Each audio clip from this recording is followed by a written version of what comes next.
बताया कि देर रात हुए कई धमाकों की आवाज सुनकर वो सहम गए और फौरन अपने अपने मकान खाली कर बाहर आ गए थे, क्योंकि उन लोगों के मुताबिक धमाके की वजह से उनके मकान हिलने शुरू हो गए। मकान पूरा हिल गया, फिर मुड़ के सारे डर गए। फिर हमने मकान वगैरह खाली किया, बच्चे वगैरह साथ लिए, लेके हम निकल के ऊपर। पीओके के मुजफ्फराबाद में रहने वाले लोगों के मुताबिक वहां काफी देर तक बमबारी हुई, जिसकी वजह से उन्होंने पूरी रात खौफ में बिताई। लोगों में खौफ और रास फैल गया, लोग बाहर खेत में चले गए थे खुली जगह पे। बस इसी तरह ही रात गुजरी है। इसके अलावा पाकिस्तान में पंजाब प्रांत के बहावलपुर इलाके में रहने वाले एक आदमी ने अपने एजेंसियों और सेना पर सवाल खड़े कर दिए। उन्होंने पूछा कि वो भारत की तरफ से होने वाले इतने बड़े हमले का पता कैसे नहीं लगा पाई। मेरा सवाल है कि हमारी एजेंसीज कहां सोई हुई थी, हमारी अफवाज पाकिस्तान कहां सोई हुई थी जब ये हमला हुआ। भारत ने देर रात पाकिस्तान और पीओके के कुछ इलाकों में जो हवाई हमले किए, उसकी वजह से वहां रहने वाले लोग बुरी तरह डर गए। वो रात भर नहीं सो पाए, जिसके बाद सुबह भी वहां दहशत का माहौल नजर आया। सिंदूर को आतंकियों के खिलाफ भारत का करारा जवाब बताया। राजनाथ सिंह ने ऑपरेशन सिंदूर के दौरान सटीकता, सतर्कता और मानवीयता का परिचय देने के लिए सेना की जमकर तारीफ की। हमने जो लक्ष्य तय किए थे उन्हें ठीक समय तय योजना के अनुसार सटीकता से उन्होंने ध्वस्त किया है। भारत माता की। उधर यूपी के सीएम योगी आदित्यनाथ ने भी ऑपरेशन सिंदूर को पहलगाम आतंकी हमले का बदला बताया और देश का गौरव बढ़ाने के लिए सेना की तारीफ की। भारत की बहन और बेटियों के सिंदूर को छीनने का दुस्साहस किया था। कल की स्ट्राइक में उन्हें अपना खानदान खोना पड़ा है। पहलगाम आतंकी हमले के ठीक 14 दिन बाद ऑपरेशन सिंदूर के तहत भारतीय सेना ने पाकिस्तान और पीओके में आतंकियों के 9 ठिकाने नेस्त नाबूद कर दिए।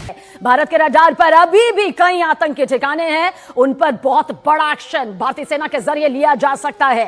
पाकिस्तान ने कोई और हरकत की तो उसे सबक सिखाने में भी भारत पीछे नहीं रहेगा।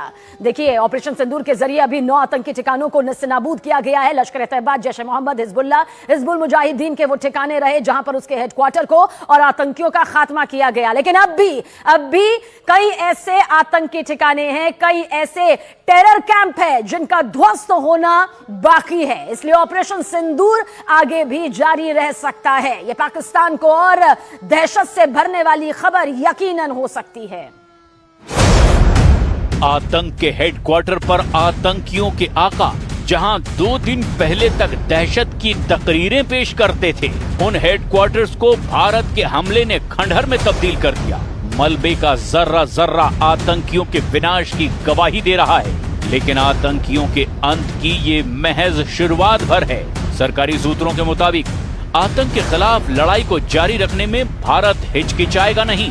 भारत एक बार फिर पाकिस्तान को सबक सिखाने को तैयार है। पाकिस्तान ने अपनी हरकतें बंद नहीं की तो उसे फिर से सबक सिखाया जाएगा। भारत के रडार पर अभी और भी आतंकी ठिकाने हैं। इन सब के बीच पाकिस्तान ने कोई जवाबी कार्रवाई की तो उसे मुंहतोड़ जवाब दिया जाएगा। भारत के एक्शन के बाद पाकिस्तान में पनाह लिए आतंकियों के बीच मातम पसरा हुआ है। आतंक को पालने पोसने वाली पाकिस्तान की सेना आतंकियों का जनाजा उठा रही है। ऑपरेशन सिंदूर के 10 बड़े फैक्ट्स, जाने किन स्पॉट को भारत ने किया टारगेट। ऑपरेशन सिंदूर जम्मू कश्मीर के पहलगाम में हुए आतंकी हमले के 14 दिन बाद भारत ने आतंक के खिलाफ ऑपरेशन सिंदूर के रूप में बड़ी कार्रवाई की। ऑपरेशन सिंदूर के सफलतापूर्वक अंजाम दिए जाने के बाद रक्षा मंत्री राजनाथ सिंह ने देर रात तीनों सेनाओं के प्रमुखों से संवाद किया और पूरे हालात की विस्तृत जानकारी ली। अमेरिकी एनएसए और विदेश मंत्री मार्को रूबियो से भारत के एनएसए अजीत डोभाल ने बात की। यहां देखें 10 बड़ी बातें। बताते चले कि भारतीय सेना ने ऑपरेशन सिंदूर को लेकर विस्तृत जानकारी साझा की है। नमस्कार, मैं संपादक Dinesh V Wakode Indian history news द्वारा आपको विस्तार से जानकारी दे रहा हूं कि ऑपरेशन सिंदूर क्या है। भारतीय सेना, वायुसेना और नौसेना की संयुक्त ताकत ने पाकिस्तान और पाकिस्तान के कब्जे वाले कश्मीर पॉक में स्थित 9 आतंकी ठिकानों को सटीकता से निशाना बनाकर ध्वस्त कर दिया। ये कार्रवाई न केवल एक कड़ा संदेश है। जम्मू कश्मीर के पहलगाम में हुए आतंकी हमले में निर्दोष नागरिकों की मौत के बाद भारत ने 14 दिन के भीतर इसका मुंहतोड़ जवाब दिया। आइए जानते हैं बड़ी खबर। ऑपरेशन सिंदूर की पूरी जानकारी हमें हमारे चैनल द्वारा किसने दिया है। वीबी इंडियन हिस्ट्री न्यूज संपादक श्री दिनेश वी वाकोडे, हमारे चैनल को आज बहुत बड़ी जानकारी मिली है। भारत के कर्नल सोफिया कुरैशी ने दी जानकारी। कर्नल सोफिया कुरैशी और विंग कमांडर व्योमिका ने ऑपरेशन सिंदूर के बारे में जानकारी साझा करते हुए बताया कि इस मिशन के दौरान आतंकियों के 9 ठिकानों को सफलतापूर्वक नष्ट किया गया। उन्होंने स्पष्ट किया कि पूरे अभियान के दौरान इस बात का विशेष ध्यान रखा गया कि किसी निर्दोष नागरिक को कोई नुकसान न पहुंचे, जिसके लिए एजेंसियों से प्राप्त इनपुट्स को बेहद गंभीरता से लिया गया। सवाई नाला कैंप, जो लश्कर-ए-तैयबा का प्रमुख ठिकाना माना जाता था, पहला लक्ष्य था। कर्नल कुरैशी ने यह भी स्पष्ट किया कि ऑपरेशन में पाकिस्तान के सैन्य ठिकानों को निशाना नहीं बनाया गया। मैं दिनेश वाकोडे, संपादक Indian history news channel care से आपको कर्नल सुप्रिया का पूरा वीडियो बयान करने जा रहे हैं। और मेरे साथ विंग कमांडर व्योमिका सिंह आज आपको 6 से 7 मई 2025 की रात 1:05 से 1:30 बजे के बीच भारतीय सशस्त्र बलों द्वारा अंजाम दिए गए ऑपरेशन सिंदूर के बारे में जानकारी देंगे। ऑपरेशन सिंदूर 22 अप्रैल को पहलगाम में हुए विभत्स आतंकवादी हमले के शिकार मासूम नागरिकों व उनके परिवारों को न्याय देने के लिए लॉन्च किया गया था। इस कार्रवाई में 9 टेररिस्ट कैंप्स को टारगेट किया गया और पूरी तरह से इसे बर्बाद किया गया। पाकिस्तान में पिछले 3 दशकों से टेरर इंफ्रास्ट्रक्चर का निर्माण हो रहा है। इसमें recruitment, indoctrination centres, training areas व लॉन्च पैड शामिल थे, जो पाकिस्तान और पाक अधिकृत जम्मू कश्मीर POJK दोनों में फैले हैं।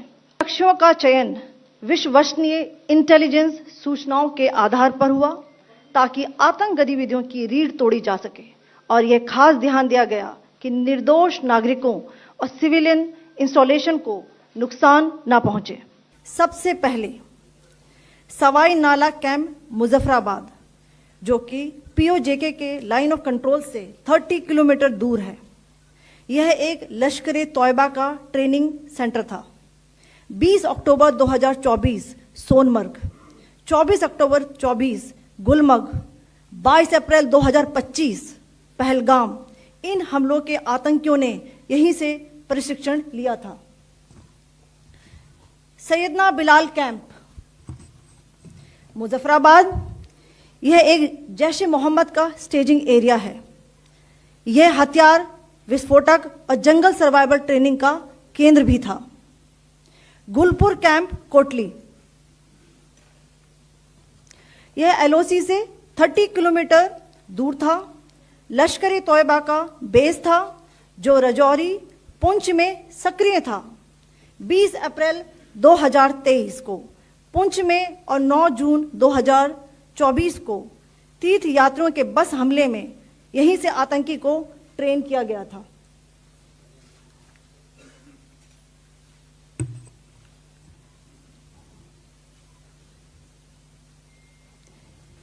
बरनाला कैंप बिम्बर, यह LOC से 9 किलोमीटर दूर है। यहां पर हथियार हैंडलिंग, IED व जंगल सर्वाइवल का प्रशिक्षण केंद्र था। अब्बास कैंप कोटली,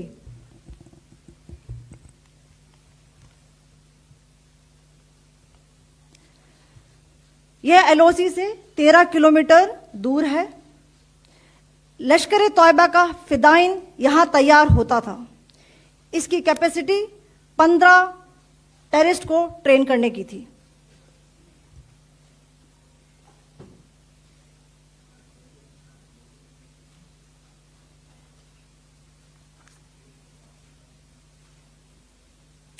अब मैं पाकिस्तान के अंदर के टारगेट से अवगत कराना चाहूंगी। पहला, सर्जल कैंप सियालकोट, यह अंतर्राष्ट्रीय सीमा से 6 किलोमीटर की दूरी पर है, सांबा कठवा के सामने।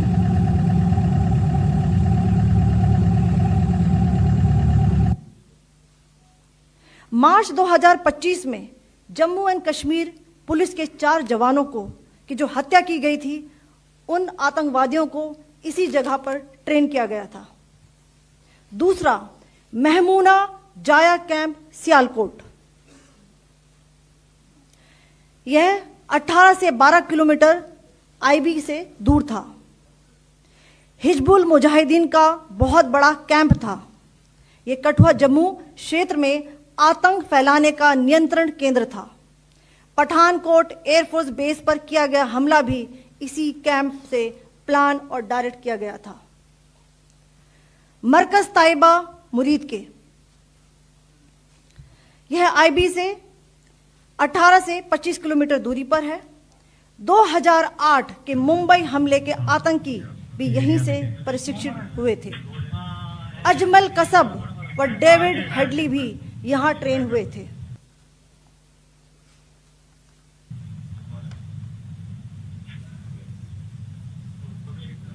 आगे दूसरा आया।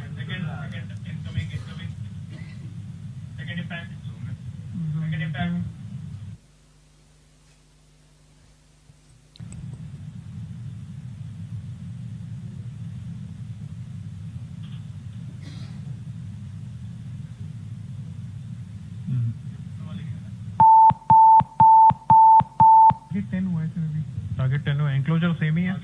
7 it is hit the target. हाँ हाँ।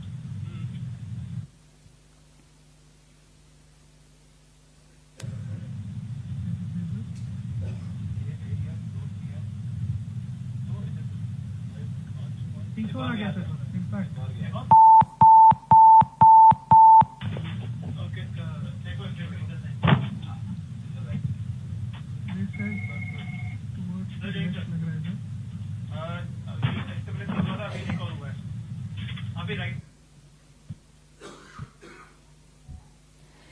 मरकज सुभान अल्लाह भावलपुर, यह इंटरनेशनल बाउंड्री से 100 किलोमीटर दूर है। जैश ए मोहम्मद का मुख्यालय था। यहां पर रिक्रूटमेंट, ट्रेनिंग व इंडॉक्ट्रिनेशन का केंद्र भी था। शीर्ष आतंकी अक्सर यहां आते थे। के नेता अब पूरी तरह से घबराए हुए हैं। इस हमले से पहले भारतीयों का खून बहाने की धमकी देने वाले पाकिस्तान के पूर्व विदेश मंत्री और पीपीपी नेता बिलावल भुट्टो के सुर अब पूरी तरह से बदल गए हैं। बिलावल भुट्टो ने अब आतंकियों का मुकाबला करने की बात कही है। पाकिस्तान के अंदर जो भी दहशतगर्द फोर्सेस मौजूद हैं, उनके भी जो बैकर्स हैं, उनको मुकाबला करने के लिए तैयार हैं। पहलगाम हमले के बाद बड़ा एक्शन लेते हुए भारत ने जब सिंधु नदी का पानी पाकिस्तान को न देने का फैसला किया और पाकिस्तान को एक बड़ा झटका दिया था, तब बिलावल का बड़बोलापन देखने को मिला था। बिलावल ने तो नदी में भारतीयों का खून बहा देने की धमकी तक दी थी। इस दरिया से हमारा पानी बहेगा या उनका खून बहेगा। ऑपरेशन सिंदूर से चकराए पाकिस्तान के नेताओं में भारत का खौफ इसी बात से समझा जा सकता है कि एयर स्ट्राइक के बाद पाकिस्तान की संसद के बुलाए गए विशेष सत्र में ज्यादातर सांसद गायब थे। की निगरानी में ऑपरेशन सिंदूर, जल, थल और वायु सेना का ज्वाइंट ऑपरेशन, आतंक के खिलाफ भारत का सबसे भयानक वार। उनकी कल्पना से भी बड़ी सजा मिलेगी। पहलगाम हमले के बाद पीएम मोदी ने जो कुछ कहा ठीक वैसा ही हुआ, एकदम वैसा ही। भले ही पहलगाम हमले के 14 दिन बाद ऑपरेशन सिंदूर को अंजाम दिया गया, लेकिन बेहद सधी हुई रणनीति के साथ, क्योंकि जानकारी के मुताबिक रात के अंधेरे में हुई इस स्ट्राइक का हर टारगेट सेट था और हर टारगेट को पूरा किया गया। इस नक्शे को देखिए।